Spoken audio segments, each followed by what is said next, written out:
Assalamualaikum warahmatullahi wabarakatuh. Selamat datang kembali di channel cerita horor Pen History. Apa kabar kawan-kawan semua? Semoga selalu dalam lindungan Allah Subhanahu wa Ta'ala. Semoga kawan-kawan semua selalu dalam keberkahan, kesehatan dan rezeki yang melimpah. Susuk samber lilin. Setelah gagal mengikuti tes untuk menjadi tentara, Anton mencoba peruntungan dengan berwira swasta. Anton membuka sebuah toko mebel di pojok perempatan jalan menuju kampus ternama. Anton menyewa ruang usaha itu dari pemiliknya yaitu Pak Widodo, seorang tuan tanah yang sangat kaya raya di kota itu. Tepat berada di lokasi tepi jalan yang sangat strategis itu membuat toko mebel milik Anton itu tampak menarik dengan penataan dan interior kekinian. Toko mebel Anton sendiri berfokus pada segmentasi penyediaan mebel bagi keluarga muda dan juga perlengkapan anak kos. Berbagai macam kebutuhan mebel dari kasur, sofa, meja, kursi, lemari, dan bermacam-macam variasi model dan harga selalu tersedia. Sudah 5 tahun menjalankan usaha, toko mebel Anton tak tampak ada kemajuan yang berarti bagi kehidupan Anton. Usaha toko mebelnya terasa hidup enggan mati pun segan. Pendapatan yang tak pasti membuat Anton tak berani untuk melamar Yayuk cinta pertamanya. Jatuh tempo membayar kontrakan ruang usaha sudah ada di depan mata. Uang yang disisihkan sangat jauh dari mencukupi untuk diberikan kepada Pak Widodo. Kini Anton menjadi gelisah, kepalanya pusing 7 keliling. Ia sendiri merasa sudah menjalankan pengelolaan usaha tokonya dengan baik. Lokasi strategis, penataan menarik, ketersediaan barang lengkap, bahkan harganya pun miring. Namun entah mengapa hasil penjualannya tidak banyak berarti. Anton memberanikan diri untuk menemui Pak Widodo. Ia bermaksud meminta keringanan atas biaya sewa ruang usahanya.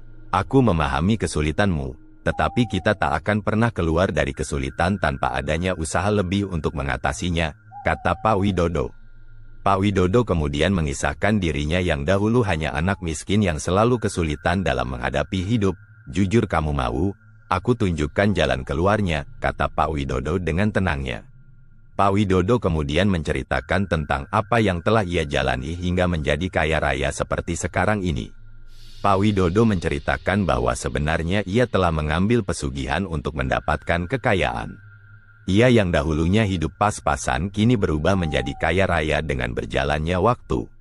Waktu itu Pak Widodo sudah bingung dan frustasi dalam menjalani hidup ini yang serba pas-pasan dan kesulitan. Ia tahu rasanya hidup serba kekurangan. Pak Widodo kemudian memutuskan untuk mengambil pesugihan setelah bertemu dengan seorang kakek tua di sebuah gubuk di pinggiran hutan. Saat itu ia tengah berjalan tanpa arah, tanpa tujuan pasti mau kemana. Maka sampailah Pak Widodo di depan gubuk pinggir hutan yang kebetulan ia lewati. Rasa lelah dan kehausan membuat ia memutuskan untuk berhenti sejenak dan menumpang istirahat di gubuk tersebut. Pak Widodo kemudian melangkahkan kakinya menuju ke gubuk kecil itu. Maka sampailah ia di depan gubuk itu. Tanpa berpikir panjang Pak Widodo kemudian merebahkan tubuhnya di atas papan kayu. Ia tampak sangat lelah dan banyak beban pikiran di otaknya. Saat Pak Widodo sedang rebahan itulah tiba-tiba ia dikagetkan dengan suara pintu gubuk yang terbuka perlahan. Tampak seorang kakek tua berjenggot putih panjang keluar dari dalam gubuk. Kakek tua itu membawa sebuah kendi yang berisi air dan sepiring ketela rebus. Kakek tua itu kemudian tersenyum dan menyapa Pak Widodo. Kakek tua itu memberikan kendi dan sepiring ketela rebus itu kepada Pak Widodo. Ini minum. Kamu haus kan, kata kakek tua itu. Pak Widodo yang memang sedari tadi kehausan segera mengiyakan tawaran kakek tua itu. Dengan perlahan Pak Widodo minum air yang ada di kendi itu. Tanpa ragu lagi ia mulai menyantap ketela rebus yang ada di piring tersebut. Setelah kenyang, Pak Widodo kemudian mengharukan terima kasih kepada kakek tua itu. Kakek tua itu kemudian berkata lagi, aku tahu apa yang kamu alami. Dan aku tahu bagaimana cara mengatasinya. Pak Widodo kaget dengan omongan dari kakek tua itu. Kamu lagi kesusahan tentang ekonomi, kamu lagi bingung dan putus asa. Kalau kamu mau akan aku tunjukkan jalan agar kamu terbebas dari semua ini. Pak Widodo yang mendengar kata-kata dari kakek tua itu pun mengiyakan kalau dia memang lagi bingung dan kesusahan. Kakek tua itu kemudian berkata dan menjelaskan jalan apa yang harus Pak Widodo tempuh agar terbebas dari kemiskinan dan kekurangan. Ia menawari Pak Widodo dengan jalan pintas, yaitu dengan mengambil pesugihan. Pak Widodo yang sudah lelah akan kehidupannya tanpa pikir panjang segera mengangguk dan mengiyakan saran dari kakek tua tersebut. Ia mau untuk menjalani mengambil pesugihan asalkan ia bisa terbebas dari kemiskinan dalam hidupnya itu. Kakek tua itu kemudian mengajak Pak Widodo masuk ke dalam gubuknya. Di dalam gubuk, kakek tua itu menjelaskan syarat dan ritual apa yang harus ia jalani untuk mengambil pesugihan kekayaan. Ia menjelaskan semuanya kepada Pak Widodo. Pak Widodo yang mengerti dan paham apa yang harus dijalani mengiyakan dan setuju dengan syarat-syarat apa yang telah dikatakan oleh kakek tua itu. Pak Widodo setelah kakek tua itu membacakan mantra untuk ritual mengambil pesugihan, maka Pak Widodo dipersilahkan untuk pulang dan melaksanakan apa yang kakek tua itu sudah katakan. Pak Widodo kemudian melangkah meninggalkan gubuk kakek tua itu. Dalam perjalanan, ia mulai tenang dan membayangkan tiba-tiba menjadi kaya raya dan banyak uang. Sambil berjalan Pak Widodo senyum-senyum sendiri. Akhirnya sampailah ia di rumahnya, dan malam itu ia mulai melaksanakan apa yang kakek tua itu katakan. Selang 2 minggu kemudian, usaha Pak Widodo mulai menuai hasil. Ia dengan mudahnya mulai mendapatkan uang dari usaha kecilnya. Dari waktu ke waktu akhirnya kekayaan Pak Widodo pun bertambah dengan pesat dan cepat. Kini Pak Widodo Muali bisa menikmati hasil dari ia mengambil pesugihan. Kini uang semakin bertambah dan usaha ada di mana-mana. Hingga Pak Widodo menjadi tuan tanah yang kaya raya di daerahnya kini. Karena terpengaruh ingin cepat kaya, maka Anton bersedia mengikuti jejak Pak Widodo untuk mengambil pesugihan. Pak Widodo kemudian menjelaskan apa yang harus dilakukan oleh Anton selanjutnya. Waktu pun berjalan, sekitar 2 minggu setelah Anton melaksanakan apa yang harus ia jalani demi pesugihan, beberapa kejadian mulai tampak aneh. Mulai terjadi beberapa kecelakaan di depan toko mebelnya. Kejadian itu merenggut beberapa korban yang meninggal. Setelah kejadian itu, toko mebel Anton mulai ramai dikunjungi oleh para pembeli yang datang untuk membeli berbagai macam mebel di tokonya. Waktu demi waktu tokonya semakin ramai dan pundi-pundi uang Anton semakin bertambah. Kini Anton mulai memiliki uang yang berlimpah. Anton mulai hidup serba kecukupan, apa yang ia ingini kini mulai ia dapatkan dengan mudahnya. Mobil, rumah, dan tanah kini ia punya. Di kalangan teman-temannya kini Anton menjelma menjadi pengusaha yang sukses dan kaya raya. Kini Anton mulai mengembangkan usahanya dengan membuka usaha-usaha lain sebagai aset masa depannya. Setelah semua ia dapatkan, namun Anton masih merasa kurang, yaitu gadis incarannya yang bernama Ayu masih belum bisa ia dapatkan. Anton sudah lama memendam rasa suka kepada Ayu. Ayu adalah teman Anton semasa sekolah dulu. Rupanya sosok Ayu memang persis dengan namanya yang Ayu. Gadis putih tinggi semampai itu memang cantik dan anggun. Sudah banyak orang yang ingin mendekatinya, namun masih belum ada yang bisa menaklukkan hati Ayu. Begitu juga dengan Anton yang selama ini mengejar cinta Ayu. Anton kemudian berpikir untuk memasang susuk dan pengasihan, maka didatangilah seorang dukun yang ahli dalam bidang itu. Anton kemudian mengutarakan maksud dan tujuannya itu. Sang dukun kemudian menjelaskan syarat-syarat dan mahar yang harus Anton sediakan dan ia jalani. Sang dukun mengatakan, kalau Anton ingin mendapatkan susuk dan pengasihan yang ampuh, syarat yang harus ia lakukan setelah pasang susuk adalah ia harus bisa berhubungan dengan 7 wanita yang ia kencani. Tentang siapa wanita dan statusnya sang dukun tidak membatasinya.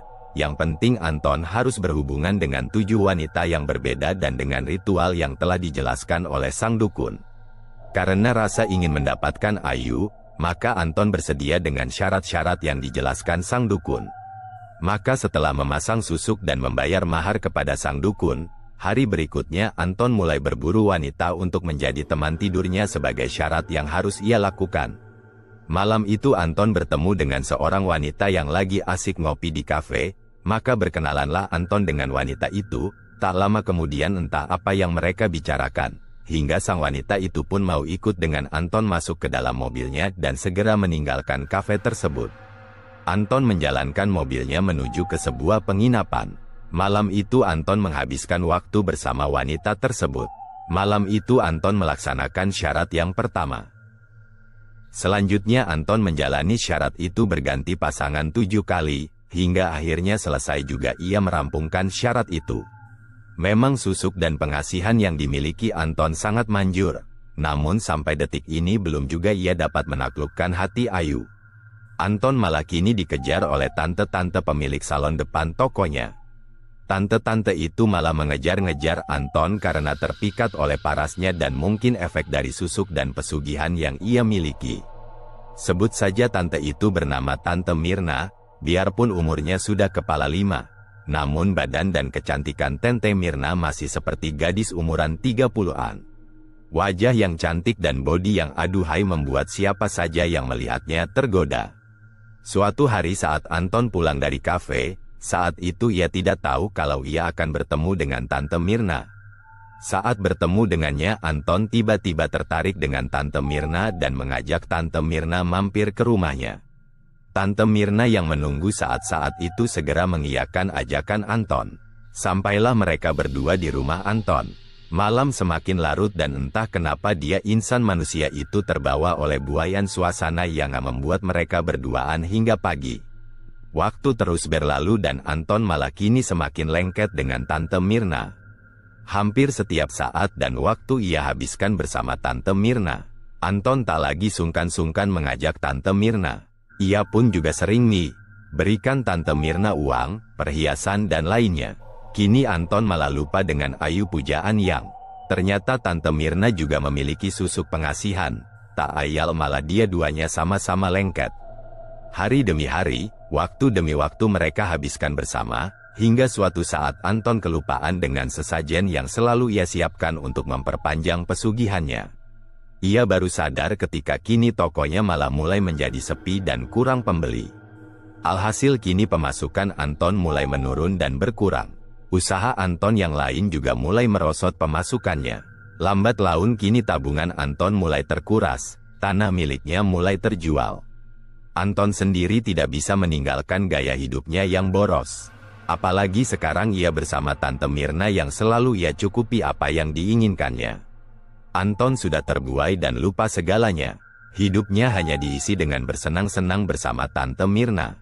Hingga suatu saat Anton menderita penyakit yang membuat ia kaget dan tak percaya. Penyakit akibat dulu ia gonta-ganti pasangan. Tante Mirna yang mengetahui hal itu kini malah menghindar dan menjauhi Anton. Ia sudah tidak mau lagi hidup bersama Anton. Anton yang kini ditinggalkan oleh Tante Mirna menjadi frustasi dengan hidupnya. Penyakit yang ia derita tak kunjung sembuh dan semakin menghabiskan tabungannya. Semua aset Anton kini mulai terjual untuk biaya pengobatannya. Tubuhnya semakin kurus dan tak berdaya. Anton kini hanya bisa berbaring di kasur menunggu ajal tiba. Saat itulah Anton teringat semua perbuatannya dan menyesalinya.